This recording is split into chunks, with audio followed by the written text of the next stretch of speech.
Hello, I'm Layla McKinnon. Welcome to A Current Affair. It's great to be with you.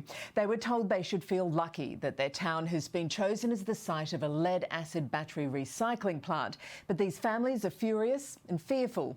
They've been warned that the battery chemicals have poisoned children, and this one is all set to be built less than 2 kilometres from the primary school.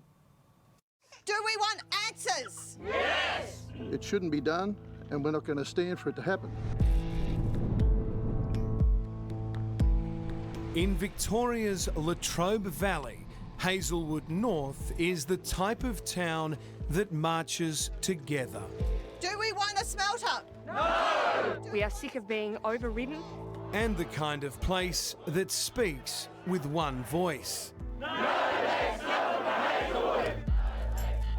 Thanks to recent government approval, this is about to be transformed into a lead recycling plant. Before the plan went through, those building it told locals, if you don't want it, we won't build it. Well, the community's been clear, they don't want it. And yet those pushing the proposal are going ahead anyway. I don't want to live in a community with a lead smelter and expose my child to that. And I don't want other children to be exposed to it in particular. Jenny lives in Hazelwood with husband Brendan and son Liam. And like many others in her community, she feels she's been played. This is our lives, not theirs. And I've seen the impact that it not just on us, but other people in this community, some that have had families that have lived here for generations, like over 100 years, others that have lived here, you know, for 20, 25, 30 years, and the emotional toll that it's taken, and I'm talking, you know, psychological impact is huge, and it's just not fair. 而今，新纯净已成为中国最大的。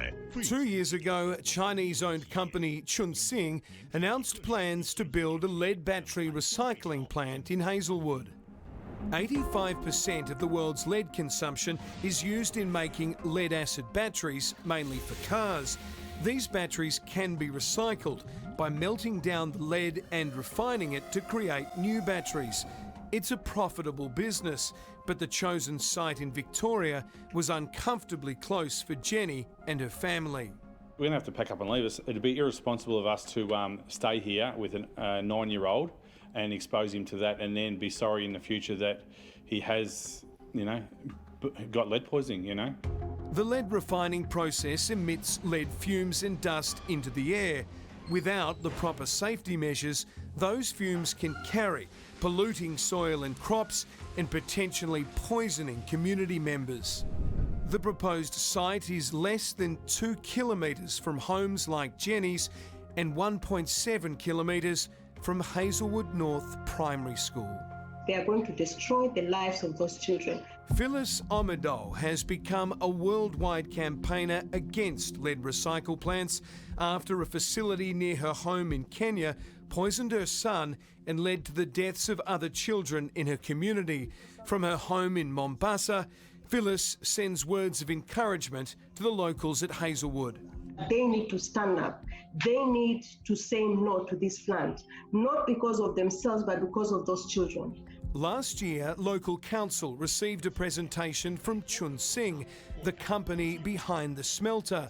The company's CEO telling locals they should feel lucky to be considered for the plant. I have been approached by a number of other Victorian local government councils to establish this facility within their region.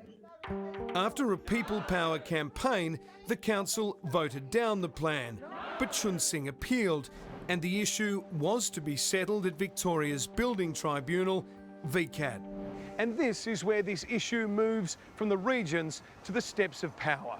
In the last days of 2020, Victoria's Planning Minister Richard Wynne personally green-lighted plans to move ahead with the lead-acid battery recycle centre, effectively cancelling the VCAT hearing and robbing the Hazelwood locals of a chance to have their say. The decision came as a shock to the Fraser family, who recently bought land a few paddocks from the primary school. To just come through with a blanket rule to just proceed with it, I don't understand how that can happen. On its website, Chunxing boasts of its involvement in China's Belt and Road Initiative. The agreement Victoria signed with the superpower to partner with China on infrastructure projects, despite our federal security agencies advising against it. And a deeper dive into Chun Sing's supporting documents for the smelter leaves a bit to be desired. Chun Sing engaged a Sydney environmental firm named NRisks to produce a human risk assessment. The report uses stick figure-like drawings to illustrate its findings, while on the NRisks website, one staff bio comes with a photo of Game of Thrones star Sophie Turner.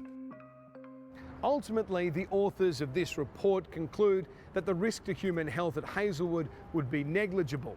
But the document does reveal that that finding was based partially on information provided by the company itself, which Chun Sing says comes from air monitoring conducted at its other facility in the Jiangsu province of China. Nonetheless, Minister Richard Wynne says the facility will be safe and cited the Environmental Protection Agency, which has approved the safety measures.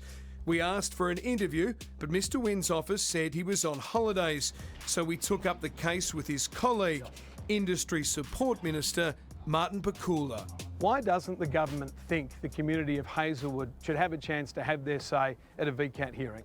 Well, not to be disrespectful, but I think you probably need to direct that question to the Planning Minister. Is this an example of what the Belt and Road means for Victoria, that Chinese companies get put ahead of Latrobe Valley community? No, I don't think it means that at all. But as I said, it's not something that I've had any involvement with. It's clearly a matter for the Planning Minister. The people of Hazelwood are hoping the Minister and Chun Sing make their decision based on what the local community actually wants. I want Chun Sing to do what they said that they would do. The overwhelming majority of this community do not want the lead smelter, that they will walk away. So we're asking you to walk away. And we asked the Chun Sing CEO which other councils put their hand up for the lead smelter, but he refused to tell us. And while Minister Richard Wynne's office said there were 68 long-term jobs on offer, locals say they refused to compromise their health by working there.